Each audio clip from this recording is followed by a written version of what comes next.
Welcome to the Powerhouse Project, a podcast that celebrates exceptional women who are making their mark across various industries. I'm your host, Lisa Laronde, and I'm delighted to introduce our next guest, Lauren Fahey. Lauren is the Executive Director of NexGen Construction and a passionate advocate for diversity, equity, and inclusion, with a mission to boost women's participation in the construction industry. She's breaking down barriers and creating opportunities for future generations. Welcome to the show, Lauren. Oh, thank you so much for having me, Lisa. Did you want to just start and just tell us a little bit about yourself, how you got involved in the industry? Yeah, sure. So I started working for a peak body of women in construction around about 6 years ago. And before that, I was involved in a lot of behaviour change programs with large clients here in Australia.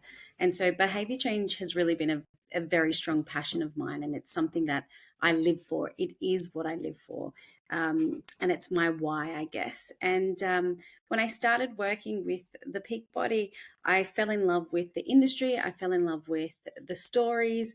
And I also wanted to fix the problems. You know, I want to be part of that solution. And then when I was approached to become the executive director for NexGen, I couldn't let it go because it was a passion of both worlds. It was construction and behavior change, as well as education, which is part of my passions. That's how I'm now in my role, but I kind of fell into the industry, I guess. I fell into around the industry a lot like a lot of other people that come into construction. We kind of just fall into it. And I think for me, you know, falling into the industry and then falling in love with the possibilities of the industry for young women and young men, but mostly women, and what this industry has to offer. That's a little bit about my story. That's very cool. I noticing some of your LinkedIn posts, and I think it hit home. The one about the women apprentice, the two women that were going for apprentice, and they had to do the cleaning. So, first of all, how does that happen? I mean, we're in 2024. I can't imagine. It's shocking to me that we're still dealing with this, but I think it's important that we actually talk about it. Yeah, look, it was a shocking story. When I found out that had happened, I was just livid. And I thought to myself, how does this happen in 2024? And why is nobody saying anything about it? Or why aren't we doing anything about it? And why is the double standard still existing? I mean, you know, these women are going out for an apprenticeship, and in Australia, we have a 6-month probation period. So the 6-month probation period is when you are able to tell if that person is suitable for your business, and it's the same for the person if they feel like it's a good fit. What was most intriguing to me was these women had to participate in 3 months of just not even labor, just cleaning, general cleaning duties, nothing to do with the workshop, but on, you know, in the office. And yet the boys who were coming in as apprentices were taking up the apprenticeship straight away without having to go through that 3-month kind of trial basis, which it's not really even a trial because it's completely different skill sets. One's cleaning an office and one's, you know, using tools and becoming a carpenter. Like, it's two different things. And I just felt there was so much injustice with that when I posted it, I had a little bit of rage inside of me.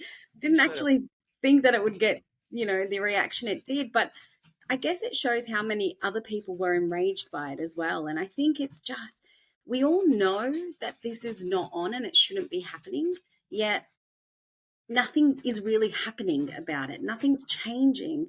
And that's where, you know, if I can be the voice and just showcase it, you know, then that's great. But it's about that next step. What are we doing about this? How is this, you know, how are we going to stop this? Because it's really important that it doesn't exist anymore. And so what are some of your ideas to be able to stop it or to change it, or at least to continue to draw attention to it? Well, I think so. This was a story that was handed to me by some people that had seen it happening. And I think, first of all, they were migrant women. So in Australia, migrant women and men are finding it extremely difficult to get into jobs, into any kind of jobs. Especially, we have some migrant women and men who have some really great, you know, they have some really great qualifications from overseas, yet in Australia they're not recognised. So we have Interesting. engineers, yeah, and they're driving Ubers. And it's really baffling because we're in a crisis of labor shortages, and we Yeah. need all these people, yet we have skilled workers that are out driving Ubers.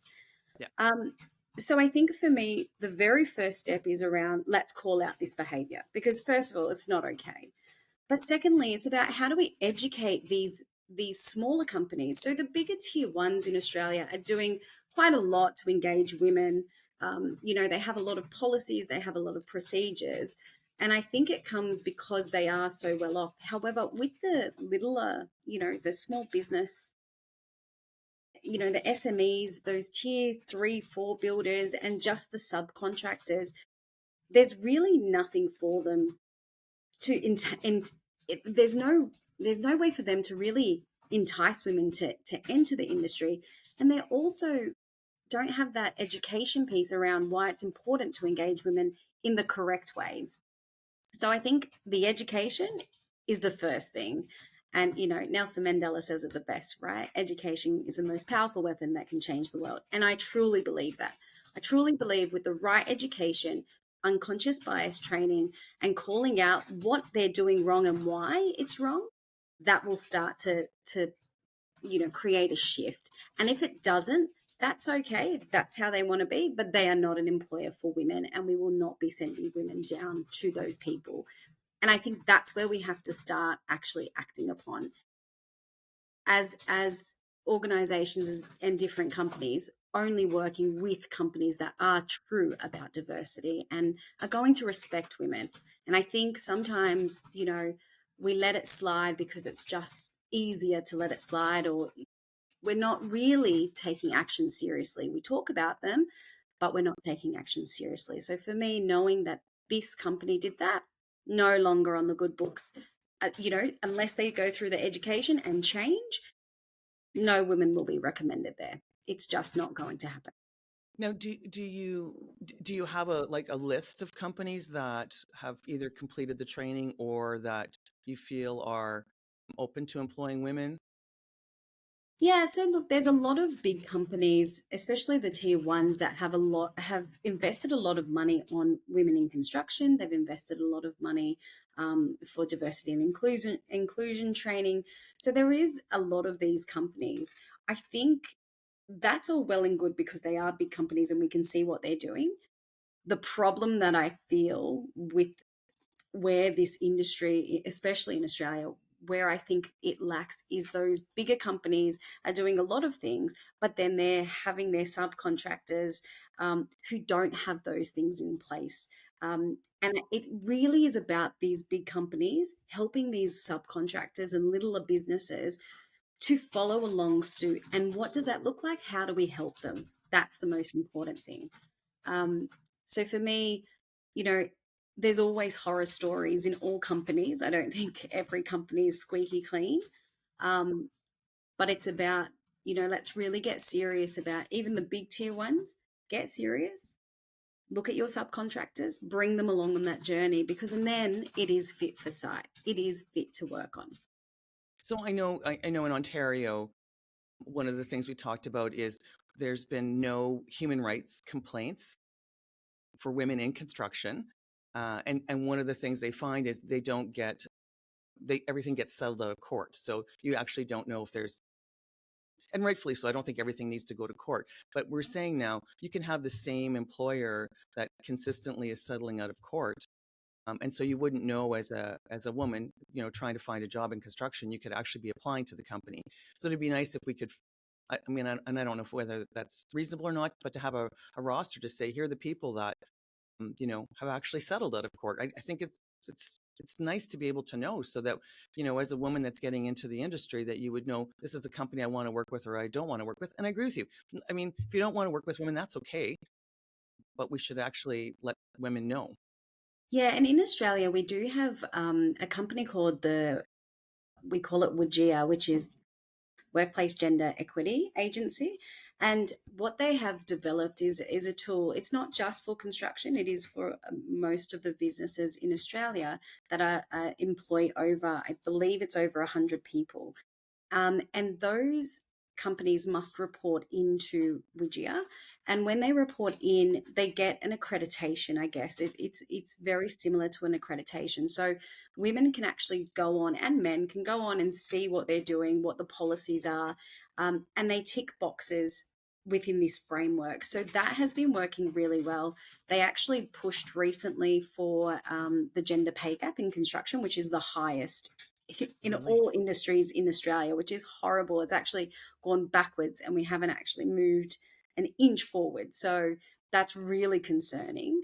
But what you can do as a woman, as a female entering the industry or moving between companies, is you can actually go onto the website and look at that company and say, okay, this company has X amount of women, the gender pay gap is this, these are the policies. So I think there's that. But again, it's this wider conversation around what's accessible for women. Do they know about this? And it's also really understanding the gender pay gap, because it's not like for like roles a lot of the time. It comes down to, a lot more men in Australia are hired in construction as it is around the world. And so they usually fall into those higher paid roles. And that's a lot of the time where the gender discrepancy comes in as well. So like for like roles are paid very similar in Australia. For example, in our apprenticeships, they have to pay them the same rate. But what we're finding is a lot of women don't get into those senior positions, and there's no pathways for them in a lot of the companies. And I have a real problem with that, because I think hiring women to tick a box is not helping anybody, especially if you're going to hire a woman and let her sink or swim. And really, that's not okay. If you're going to hire a woman for a tick box, then she needs to be supported to succeed. And if you don't have the right skill set, then that's okay. How do you get women to have that right skill set in your business and future proof your business? And I think, so whilst we don't have something that shows every business in Australia, every company, we do have WGIA, which are pushing and moving that dial to make people better. And I think, when you hire women and particularly in the trades, when they're the only one on the crew or only one, on the job, that's where it also becomes very, very difficult, because you don't have, a support network, or, you're sometimes we find that, particularly in the unions, that they would move women around. So you have, a handful of women, but they're never on the same crews together. And so that becomes very, very difficult to be able to navigate. And I go, it's got to be difficult when you start a job and, already you don't look like everybody else in your crew. It's difficult to navigate. So how do you think that we start to change to get more representation for women in the industry? Are your percentages similar to Canada? We have like 5% of women in the skilled trades. We have 3%, just over 3% in the trades. We have 13% of women across Australia in construction, which is including the trades. So we're actually lower than Canada.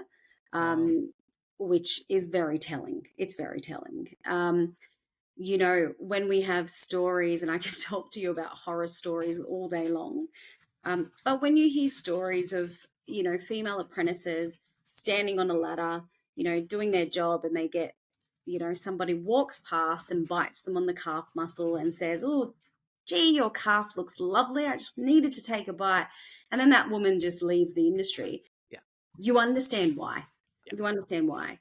And you think to yourself, how is this acceptable and why are we doing this?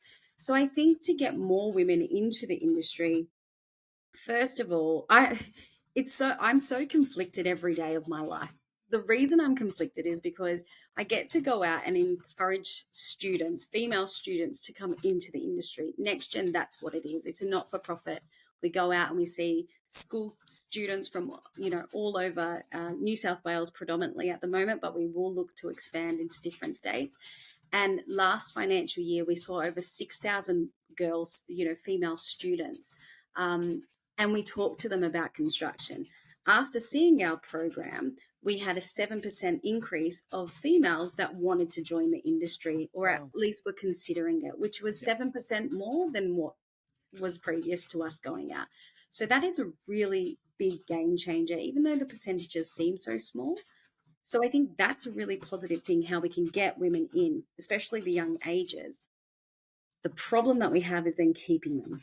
And that retention piece is a very big issue. And I think everybody needs to pull their weight. And this is not just men, it's also women. We all need to band together to make sure that women and men are both safe in these roles. And that's why I get conflicted a lot of the time, because we go out and we engage and we inspire these students to come into construction, and when they get into construction, it's very different to what they think it is. And so that perception of construction is what we're trying to break down, but it's very hard to break down that perception when it is, when people come into the industry and it's nothing like what we're trying to, portray that it is. Because construction has such an, I know so many women in construction that love their job, have never had any issues with their job, they've had successful careers. So it is a really good option for young women. So I think there's a lot to do with education again. So it comes down to, for us, we're looking at educating not just the students, both the females and males to, we like educating the young boys, because we want them to understand there will be women in construction and that they need to be allies for these women. So that's a really big part of our change. The other piece that we're trying to do is really speak to parents and teachers about the industry. Because the parents are the most influential people on a student's life. And if your mum or dad says, no, you're not going into construction, I want you to do this, a lot of the times students will listen. And again, in the media in Australia, construction is perceived as a really bad industry. We have liquidations, we have all of these problems, gender pay gap. And so it's already giving us a damaging name and a damaging industry. So for us to then change that culture, we have to start with the parents and the teachers as well. And hopefully we can get more people in.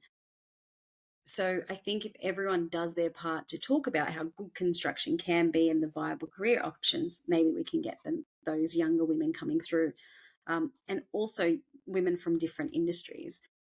But we have to make a conscious effort to change construction. We have to be more flexible.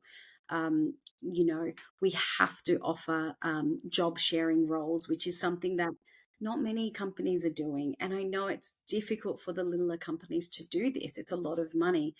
But if we're not starting to invest in these changes, only the industry is going to suffer. We're in Australia, we're currently dealing with an aging population in construction. Where are we going to get where are we getting these people to fulfill what they have to fulfill in Australia in the next couple of years? Unless everybody starts to change what they're doing internally, nothing will shift. Yeah, and I think, we're facing the same thing. They're saying in 2030, we're going to be short, 86,000 workers because of just through retirement and attrition, and that we don't have young people coming into the industry. And again, construction is about building. This is your infrastructure. Everything basically you touch to some degree, involves construction. So, and I agree. And we've done this also concentrated effort, because what they find now is you have to start in the primary schools to reach children. And I agree with you. It's about the parents, and we really have to change this narrative. And I believe that we're changing the narrative. And then we run into this roadblock, which is what you're talking about, is retention. So how do you retain them? Or you promote the industry, and then they get into the industry and they're like, this is not what I signed up for. I mean, this is like, it's old and archaic, and these behaviors are just tolerated. And when we talk about it, it's interesting because I've only been in the industry for 9 years, but even I have seen some change. So, I mean, there's obviously really good things that are happening. But I still believe, just listening to some of your or reading some of your posts, is we still have to bring attention to it. In 2024, we're still experiencing this. And I was saying, what happens is we as part of our organization, everybody goes through Equity 101 training, because one of the things that we found was we really need these allies, and we need other people to speak up to say, hey, that behavior is not tolerated. And it's not like you want to get people fired. It's just we're just so used to talking this way, treating people this way, that we actually accept it as normal behavior. And I hear it a lot is, like the person that's biting the ankle, it's like, well, I didn't mean anything by it. It's not sexual. Like, it's like, I'm like, okay, like at some point, come on, like, let's have a conversation. You think that that's okay? Well, you can bite my ankle. Okay, that's not what we're talking about. This is about, put yourself in other people's shoes. And everybody else's position. And I had one young carpenter who's Indigenous, who every time that she was the only woman on her crew, that when she would come in, her supervisor would put his arm around her, rub her back, say, "Hey, baby, how's everything going?" And she actually said to him, "This makes me feel really, really uncomfortable." And it kept happening and kept happening. And she actually escalated, and I thought did a really good job of escalating. But what ended up happening was the usual story that you hear: is they do the investigation. They've decided that the guy was just joking. So really, there's not a big deal to Nothing happen to with see it. here. Yeah. Just So, joking. Nothing to yeah, don't see. take it so seriously. And Yeah. then she started to not get the work. She, got laid off, didn't For get some called back. reason, it becomes her issue. She's the Yeah. problem. It's so bizarre to me. And I go, okay, now what have you learned from all that? Well, don't say anything, otherwise you lose your job. And if you're the Absolutely. breadwinner, what do you do? Yeah, absolutely. And this happens all the time. Yeah.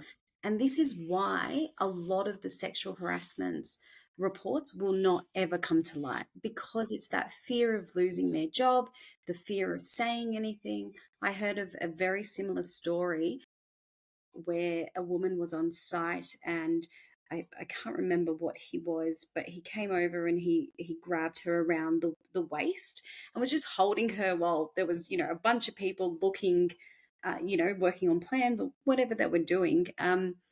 And she was clearly very awkward, and she didn't say anything, but she was very awkward in this situation.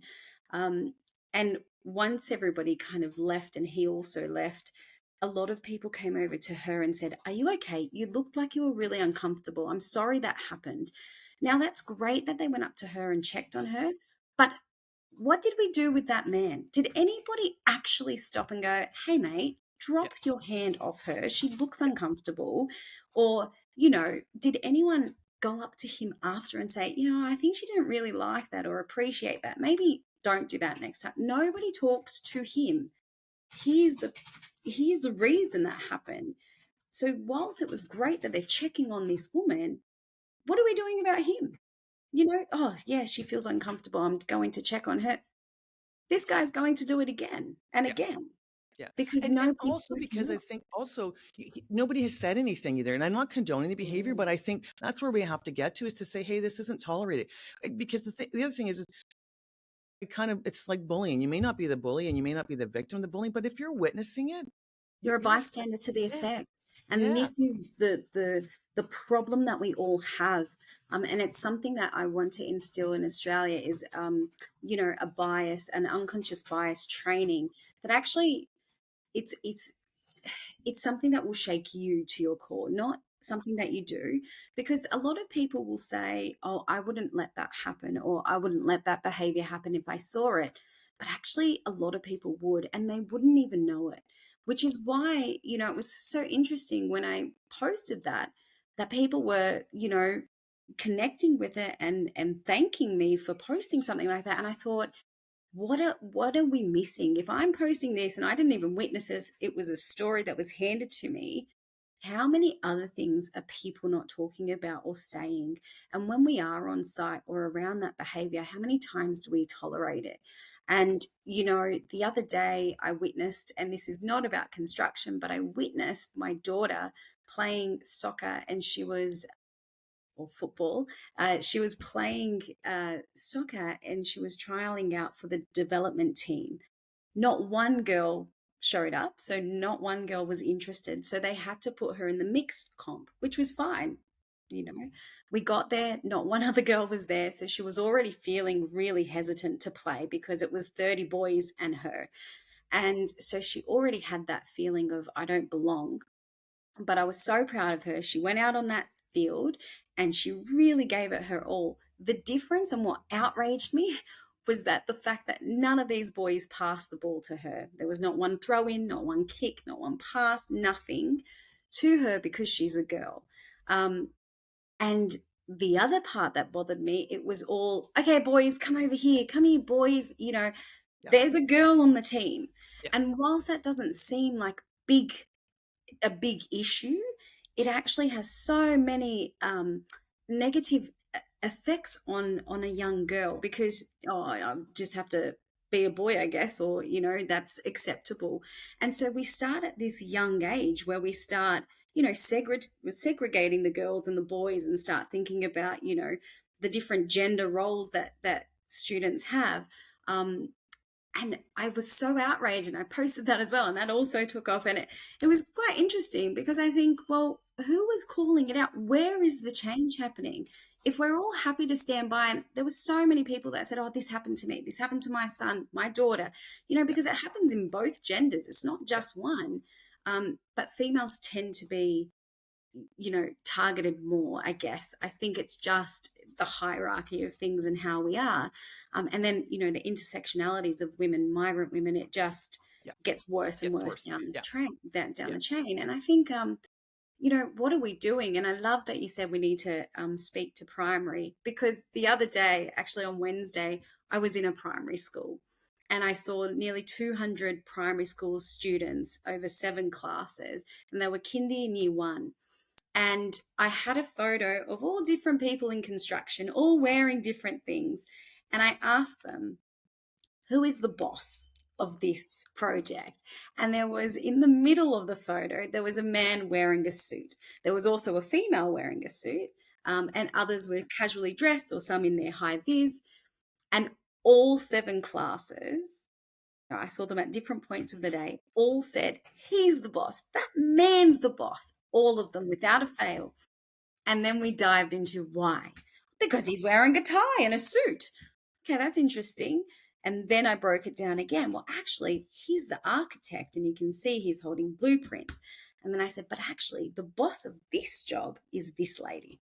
And they'll, no way. And it's like, a lot of the young boys were like, she can't be the boss. She's a girl.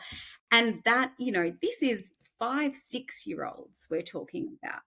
And so breaking down that bias was so good to see, because, it starts so quickly, so young, and when, there was some mixed responses, which I was really excited to see, because when I said, what does someone look like in construction? And I put up a male with a beard, and he had, a construction hat, a hard hat and a high vis vest on. And they said, yep, that's what a construction worker looks like. And some of the kids said, except without the beard. And I said, okay. But then I put up a photo of a girl, like a female, wearing the same. And I said, is she a construction worker? And about 50% of the students would say yes, and 50 would say no. So even that's changing, which is great, because we have 50% at least saying, yes, she can be a construction worker too. But the boss was always the man. That's great. And I think it was so telling. And even the teachers, they were all actually female, the teachers, because a lot of the teachers in primary schools tend to be female, especially in that young age. And they weren't actually shocked at all. They knew that would probably be the case. So it was a really good learning curve for the kids, and we were actually able to break down that stereotype and really talk to them about, what it looks like, what construction can look like, and anybody can do it. And we were able to read some beautiful books that are about women in construction and how girls are building and changing the world. So, it is true that education it has to start at the beginning, and it has to start in all homes, in all schools. And we really just need to stop that conversation around, this is what boys do, this is what girls do. And in that soccer instance, it's about teaching your boys to pass to everyone. It's a team sport. Doesn't matter if he's a girl or a boy. Yeah. To get the goal, we have to be a team. And so it's about breaking that down. And really, as parents, we have a duty of care to do that. So I make it a point to take my daughters to see female doctors rather than male doctors. And then to, 2 of my daughters, their primary school teachers are male. And so breaking down the stereotypes of, yes, men can be teachers of young students, and yes, women can be doctors, and really trying to take them to different genders that will do different things, so that they're not just thinking that, okay, only nurses are girls and doctors are boys. And, so it's trying to balance that out for them in everything that we do. And I think as parents, we have to do that for our children. I agree. And I do believe, the next generation that's coming up is much more open to inclusion and equity. And I think now I'll talk specifically about Ontario that, we've really done, I think, a pretty good job of the education part of it. And I know that now in our primary grades, it's part of the curriculum here. And then I did laugh about it because they put it as part of the curriculum, but then they didn't give the teachers any resources to say, how do we actually roll this out to, to actually teach the kids of what it is like to be working, in the trades to some degree or another. And I think it would be nice if we could get education and our unions together in industry and government to say, we've identified that this is an issue and it's a global issue. How do we actually change that narrative? And part of that, I agree 100%, is about education. I know here in Canada, we have Murray Sinclair. He actually just recently passed away. He was Indigenous, and he would said about the residential schools, education got us into this mess, and education will get us out of this mess. And I really feel if we can educate everybody, we can continue to talk about it, continue to tell our stories, that we'll start to actually be part of that change. So how important do you think it is for women to have allies? I think it's very important, and I think our allies need to be not only males. I think females Yeah. need to be more allies Yeah. as well to other females. There is a lot of that, that behavior as well in construction, and I'm not afraid to call that out. Where also women aren't supporting women where they could be, and that needs to be something that's also addressed because it's not a female problem. We're not here to fix the females, like we say. But yet, I go and sit in different rooms and it's all women in construction, and most people we're sitting in that room are women. So it's not all female. We're not here to fix women, but yet we're preaching to women about how we're going to fix the problem. Yeah. So I think it's mind-boggling, Lisa. I sit in these meetings and I look around the room and I'm like, there's 80% of women in this room, 20% of men, and we're preaching and preaching about how we need to change the industry. You're preaching to women. We know. We know. We need to start preaching to people who can influence change. And those are those small and medium businesses that are, they are in Australia, 97% make up small, medium enterprises here. They are where the big tickets are. That's where the change is going to come from. The tier ones have enough of that money to implement a lot of change with money. These little guys don't have that. So we need to influence those changes. So people from those companies need to be in those rooms. That's who needs to be in the room. It's not these women who are sitting in, good roles in construction. It's these people in those little construction industries that make it difficult for women. Yeah. So male allies for me is really important. Some of the women that I know that have had senior roles in construction, they always talk about their they call them a sponsor rather than their male ally. And I think it's really powerful because their sponsors are actually taking them with them through their journeys, and they're the ones who are saying their names in the room when they're not in the room. They're talking about these women, they're putting them forward for promotion, and that to me, that's what we need. So the allies are really important, but the sponsorship of men taking the women through is also really important. Because anyone can say, yes, I'm a male ally for women, but what are they actually doing? If you're taking women through and helping them grow through their career and you're giving them the opportunities, that's sponsorship. You're actually changing how that woman is going to be perceived in the industry, how she feels about the industry. And I think, if you're a woman that's also in power, I think it's the same duty that you owe to other women that are coming down. And I think this mentality of, and I've heard this from women saying, I had to go through it. So, I know. they have to too. It's just, it builds your confidence. No, it shouldn't. No. It actually shouldn't. And that's why we need to change it. Yeah. I'm sorry that you went through that. And I understand you went through that. But that doesn't mean that others should go through that, because that's a horrible thing to go through. I agree. And I think it's so important to have that sponsorship. I think that is the key for us to be successful. There's nothing better than to walk into a room with a sponsor that's introducing you. This is, I'd like to introduce you to Lisa. This is what she does. She's president, stand and talk. I said, there's nothing worse than walking into a room and nobody will talk to you. Similar to your daughter, no one's going to pass to you. At some point, you can be strong, but it gets exhausting after a while that nobody wants to actually even acknowledge that you're a person. Yeah. And it's so interesting because it's in everything. I've seen senior women who are running meetings who also take the minutes. There's a lot of men in the room.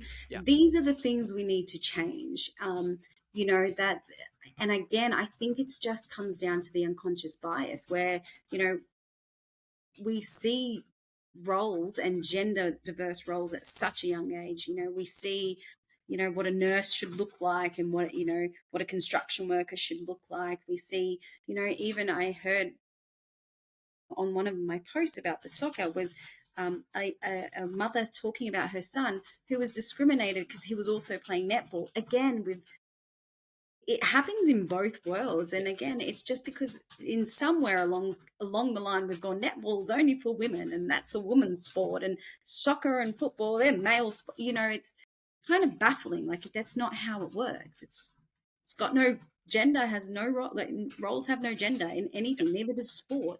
Yeah. So I think it's about really breaking that down again. And for these male allies, and for women, I challenge them to say, what are you actually doing? Instead of putting your hand up saying, I did the male allies training or I've done D&I training. That's all well and good. What are you practicing?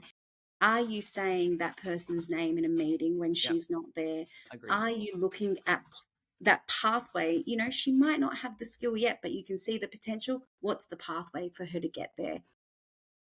Make the actual changes. Let's change it. Otherwise, we're stuck in this cycle. I mean, Australia's been 13% of women for 30 years. Nothing's changing. Yeah. People are like, oh, it's not changing because the data is showing us it's not changing. Yeah. We might be getting more women in than ever before. They're leaving just as quick. So what are we doing? And, I was at a conference and there were so many more people saying the same thing. Like, we're all talking about the same thing, but nothing's changing. It's time to change it. It's time to actually put our money where our mouth is and call out bad behavior, implement good policies, and make sure your staff are involved in those policies so they take them up. And let's make pathways for women so they can get to those higher roles, and we can start to have that gender pay parity. Make it safe for everyone. I don't know about in Canada, but in Australia, the suicide rate in construction is one construction worker dies every second day. 98% of those are men. Yeah. We have a problem. Yes. It's not a women's problem. We have a problem. Yeah. Yeah. And we need to fix this for everybody. And, this old thinking is not going to fix it. We actually need to have action. And so that's why my pledge has always been, I will shout it out, I'll send it out, I'll always raise issues. And I'm one to have robust conversations. I don't want to shy away from having conversations. I respect people's opinion. I want to be educated on what others think. And I think for me, I think after COVID, everyone's shied away from having conversations and having really open discussions. And that debate is so important. It's important for us to have healthy debates and talk about the differences, because that's how we grow. That's how we learn. So let's have these conversations, let's do it. Let's have them. And I agree. And that's part of having a diversified workforce, get people with different thought process that can challenge you. Otherwise, if we're all like-minded, we're going to make exactly the same decision. That's right. It's been awesome to chat with you. We usually end our podcast with the question is, if you could give your younger self some advice, what piece of advice would that be? That's a really great question. I think for me, it would be, don't change the path that you took, because I think this is exactly the right path. But I guess my one thing would be the confident woman I am from the beginning, because I was never as confident and I was always I was a bystander to a lot of effects. And I think that's the one thing I would say is stop being a bystander and start putting action into practice. You can learn more about today's guests in the show notes at thepowerhouse-project.com. And if you know a woman in leadership or the skilled trades, please send in a voicemail or a message on the website. Follow and subscribe wherever you get your podcasts. And thank you so much for listening.